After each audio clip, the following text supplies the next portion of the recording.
पण इथं आलात त्याबद्दल मी सर्व शिक्षक बांधवाच्या वतीने आपले आभार व्यक्त करतो।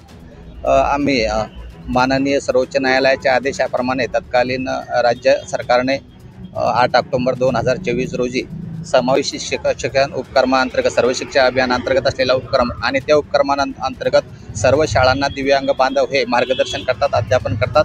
यासाठी आमची गेल्या 14 ते 18 वर्षापासून कंत्राटी पद्धतीवरती नियुक्ती झालेली आहे। माननीय न्यायालयाच्या आदेशाप्रमाणे राज्य शासनाने आमच्या समुपदेशन आणि समायोजनाचा GR 8 ऑक्टोबर 2024 रोजी पारित केला आहे आणि त्या अनुषंगाने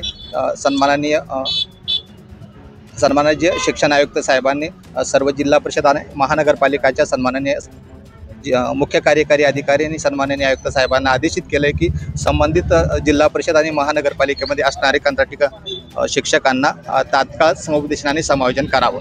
असं असताना आमच्या इतर राज्यामध्ये आतापर्यंतच्या 5 जिल्हा परिषदाने कायमस्वरूपीचे आदेशही तिथल्या जिल्हा परिषद अंतर्गत असणारे शिक्षक बांधवांना दिले। या कालावधीमध्ये संभाजीनगर, छत्रपती संभाजीनगर या जिल्ह्यामधील आम्ही सर्व 104-5 बांधव आहेत विशेष शिक्षक। यामधला आमचा तत्काल या आयुक्त साहेबाचं पत्र येऊन जवळपास 49 ते 50 दिवस झाले, अजूनही आम्हाला स्थायित्व आदेश प्राप्त झाले नाही।